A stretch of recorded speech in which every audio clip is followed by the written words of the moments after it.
इसी कारण नेपाल की ब्रिटिश साम्राज्य के साथ दुश्मनी हो गई थी। साल 1814 से लेकर 1816 तक अंग्रेज और नेपाली सैनिकों के बीच में भयंकर लड़ाइयां हुई। इसमें नेपाल को हार का सामना करना पड़ा।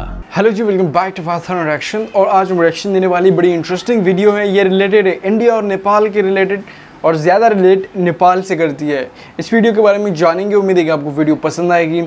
और जैसे कि आपको पता है कि हम बहुत सारी वीडियोस इस तरह बनाते हैं, तो प्लीज़ चैनल को सब्सक्राइब लाजमी करिएगा। वीडियो का नाम है why Nepal is not part of India. ये बड़ा इंटरेस्टिंग टॉपिक है कि नेपाल इंडिया का पार्ट क्यों नहीं बना, और इसके बारे में हम जानेंगे पूरी वीडियो में कि ये किस टाइप की वीडियो और किस तरह से ये चाह रहे थे कि नेपाल इंडिया का पार्ट क्यों नहीं बना, और नेपाल के अंदर क्या खासियत थी जिसकी वजह से नेपाल एक अलग, एक खुद मुख्तार देश बना। नेपाल देश कभी भी किसी का गुलाम नहीं रहा है। नेपाल हमेशा से एक स्वतंत्र राज्य के रूप में रहा है, इसलिए नेपाल का कोई भी स्वतंत्रता दिवस भी नहीं है। लेकिन 20 सितंबर को नेपाल में संविधान लागू होने की खुशी में राष्ट्रीय स्वतंत्रता दिवस के रूप में मनाया जाता है। इसी दिन सन 2015 में नेपाल धर्मनिरपेक्ष राज्य घोषित किया गया था, क्योंकि नेपाल 2008 तक अंतिम हिंदू राष्ट्र बना रहा था। लेकिन ये बात हमेशा से बहुत ज्यादा रोचक रही है कि भारत के साथ इतने करीब रहते हुए भी नेपाल कभी भारत का हिस्सा क्यों नहीं बना, और क्या है इस देश का इतिहास जिससे इसे आजीवन किसी और देश का गुलाम नहीं बनना पड़ा। आज के इस वीडियो में हम आपको इसी के बारे में बताएंगे।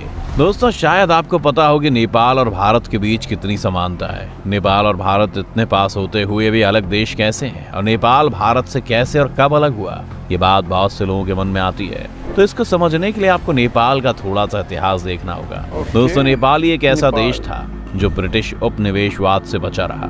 नेपाल कभी भी किसी देश का गुलाम नहीं रहा था, लेकिन साथ ही साथ नेपाल की राजनीति पर शुरू से भारतीय साम्राज्यों का प्रभाव रहा है। कहा जाता है कि हिमालय के क्षेत्र में इंसान का आना 10वीं सदी में ही हो गया था। उस समय वहाँ इंडो आर्यन जाति ने नेपाल और काठमांडू में प्रवेश करना शुरू कर दिया था। करीब 11वीं सदी में नेपाल के छोटे छोटे राज्य और राज्यों का संगठन बनना शुरू हो गया था। पुराने जमाने में नेपाल की बागडोर गुप्त वंश, सोमवंश, सूर्यवंश, लिच्छवी वंश जैसे भारतीय साम्राज्यों के हाथों में रही थी। इन साम्राज्यों के राजकाल बड़े गौरवपूर्ण रहे। लिच्छवी काल नेपाल राज्य की कला, शिक्षा, अर्थव्यवस्था और राजनीति के हिसाब से स्वर्ण युग रहा है। उस समय पूरा नेपाल संस्कृत भाषा में लिखता और बोलता था। यहाँ तक कि राजा खुद भी इसी बात से तय होते थे कि वो कितने विद्वान और संस्कृत भाषा के ज्ञानी हैं। 13वीं सदी की शुरुआत से पहले लिच्छवी वंश नेपाल से खत्म हो गया, और फिर नेपाल में मल्ल राजाओं का आगमन हुआ।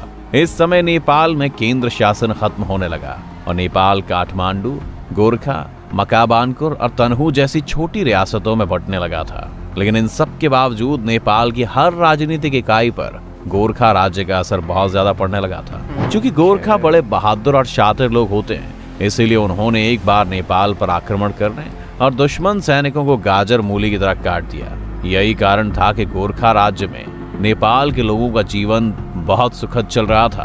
थोड़ा समय और बीता, और नेपाल में मल्ल राजाओं के आपसी झगड़ों और देवी देवताओं के मंदिर की संपत्ति का निजी उपयोग करने से नेपाल की राजनीति पर बुरा असर पड़ने लगा। इसके साथ ही जनता का विश्वास भी अपने राजाओं से धीरे धीरे कम होने लगा था। इसी समय नेपाल में पादरी ईसाई धर्म का प्रचार करने लगे थे, क्योंकि पूरी दुनिया में ईसाई मिशनरियों ने काम करना शुरू कर दिया था। और भारत में भी अंग्रेजों के आ जाने के कारण नेपाल में उन्हें अपना धर्म बढ़ाना सही लगा। क्योंकि 19वीं सदी आते आते नेपाल अपने आसपास ब्रिटिश भारतीय राज्य के छोटे छोटे रियासतों को हड़पने लगा था, और इसी कारण नेपाल की ब्रिटिश साम्राज्य के साथ दुश्मनी हो गई थी। साल 1814 से लेकर 1816 तक अंग्रेज और नेपाली सैनिकों के बीच में भयंकर लड़ाइयां हुई। इसमें नेपाल को हार का सामना करना पड़ा। लेकिन यहाँ ये नहीं हुआ कि नेपाल गुलाम बन गया, बल्कि नेपाल ने ब्रिटिश साम्राज्य के साथ सुगौली की संधि की, और इस संधि के तहत नेपाल का बहुत बड़ा भूभाग ब्रिटिश अधीन भारत में चला गया। संधि के तहत जो जमीन भारत में आई वो आज के हिमाचल प्रदेश, उत्तराखंड, सिक्किम और पश्चिम बंगाल राज्य का हिस्सा है। इसके साथ ही साथ इस समझौते में ब्रिटेन ने नेपाल को सुरक्षा देने की भी घोषणा की थी, और उसे एक स्वतंत्र देश मानने के लिए तैयार हो गया। जिसके बाद काठमांडू में एक अंग्रेजी रेजिडेंस का निर्माण भी किया गया।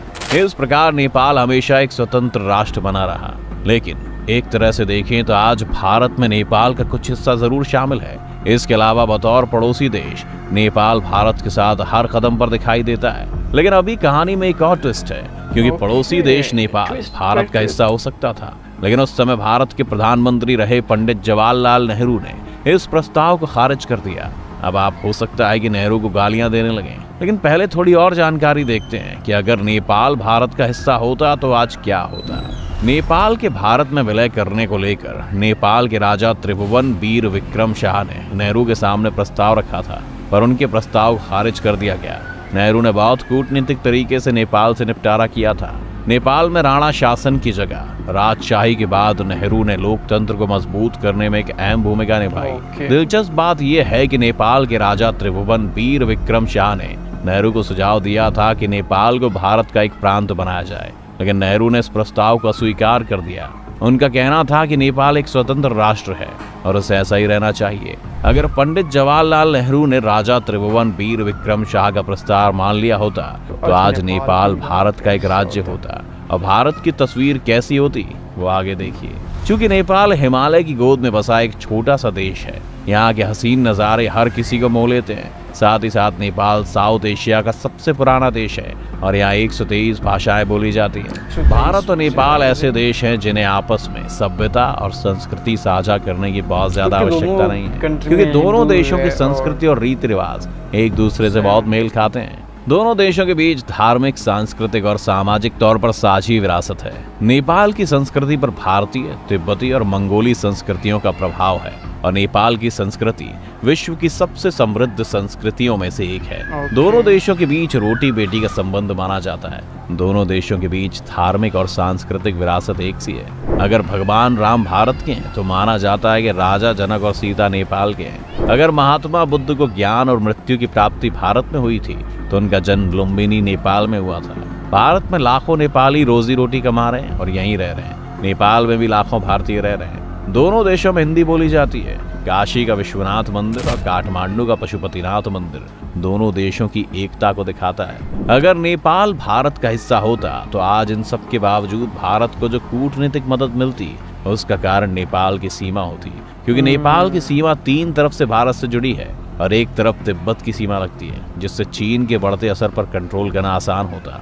आयुर्वेद, योग, ज्योतिष, भारत और नेपाल दोनों देशों के लिए समान है, लेकिन नेपाल में इन सब चीजों के लिए एक बेहतरीन स्पेस मिलता है। अगर पंडित जवाहरलाल नेहरू ने राजा त्रिभुवन वीर विक्रम शाह का प्रस्ताव मान लिया होता तो माउंट एवरेस्ट, पशुपतिनाथ मंदिर और जानकी मंदिर सब भारत के पर्यटन क्षेत्र के हिस्से होते हैं। और सबसे ज्यादा माउंट एवरेस्ट, जो कि दुनिया का सबसे ऊंचा पर्वत है, जिससे ये पर्यटन के साथ साथ पूरी दुनिया का आकर्षण भी भारत को मिलता है, जिससे भारत के पास भी पर्यटन से बहुत पैसे कमा पाने का मौका होता है। चीन अक्सर भारत को दबाने के लिए नेपाल पर अपनी पकड़ मजबूत करता रहता है, जिसके कारण अगर नेपाल भारत का ही हिस्सा होता तो ऐसी नौबत ही नहीं आती। खैर, इसके अलावा भी नेपाल का भारत का हिस्सा बनने से भारत को कई स्तर पर लाभ हो सकता था। आपको क्या लगता है, आज अगर नेपाल भारत का हिस्सा होता तो क्या तस्वीर होती? अपनी राय हमें कमेंट करके जरूर बताएं। साथ ही इस वीडियो को लाइक और शेयर करना ना भूलें और चैनल को सब्सक्राइब भी कर लें। उम्मीद है कि आप लोगों ने वीडियो देखी होगी और आपको पता चल गया होगा कि नेपाल अगर इंडिया का पार्ट होता तो आज क्या होता। नेपाल इंडिया का पार्ट होने से नेपाल को तो फ़ायदा नहीं था, बट इंडिया को काफ़ी ज़्यादा फ़ायदा पहुँचता। एक बात तो ये कि बॉर्डर है, दूसरी बात ये है कि माउंट एवरेस्ट, और नेपाल के अंदर जितने भी बहुत इम्पोर्टेड या बहुत जो है ना ख़ास या बहुत ही तहज़ीब के रिलेटेड जो उनके मंदिर हैं वो नेपाल की जगह इंडिया को मिल जाते। तो इससे जो बाहर की विजिटर्स होते थे तो विजिटर्स को भी काफ़ी फ़ायदा होता। इसके अलावा नेपाल के साथ काफ़ी खूबसूरती है, नेपाल में काफ़ी अच्छी चीज़ें हैं जिसकी वजह से वो सारी इंडिया को चली जाती और इंडिया से अच्छा खासा पैसा कमा सकता था। बट उस टाइम के एक प्राइम मिनिस्टर ने मना कर दिया है नेपाल को अपना पार्ट बनाने से, तो जिसकी वजह से आज नेपाल अपना एक खुद मुख्तार और एक अलग देश है, जिसकी वजह से नेपाल अच्छी खासी कमाई कर सकता है अपने खूबसूरती की वजह से और अपनी कंट्री की में जो इम्पोर्टेंट चीज़ें हैं जैसे कि माउंट एवरेस्ट हो गया, मंदिर जो हो गए, खूबसूरती है। अभी रिसेंटली 2 पाकिस्तानी यूट्यूबर नेपाल गए हुए और नेपाल के अंदर व्लॉगिंग कर रहे थे। इंशाल्लाह उनके व्लॉग्स के ऊपर भी हम रिएक्शन देंगे।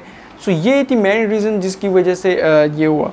आपको पूरी स्टोरी बताई, इससे पहले मैंने आज तक इस तरह की कोई भी वीडियो नहीं दी कि जिसमें नेपाल और इंडिया के रिलेटेड इतनी ज़बरदस्त स्टोरी बताई जिसमें काफ़ी अच्छी सारी जानकारी मिल जाती है इंसान को, क्योंकि मैंने काफ़ी सारी वीडियोस देखी और रिएक्शन भी दिया, उसमें उस टाइप की जो है ना हमें हिस्ट्री नहीं मिली, इसमें अच्छी खासी हिस्ट्री मिली एंड काफ़ी ज़बरदस्त वीडियो थी। तो इनके यूट्यूब चैनल में भी जाके सब्सक्राइब करें और हमारे यूट्यूब चैनल को सब्सक्राइब करें। मिलते हैं नेक्स्ट वीडियो में, तब तक के लिए अल्लाह हाफिज़।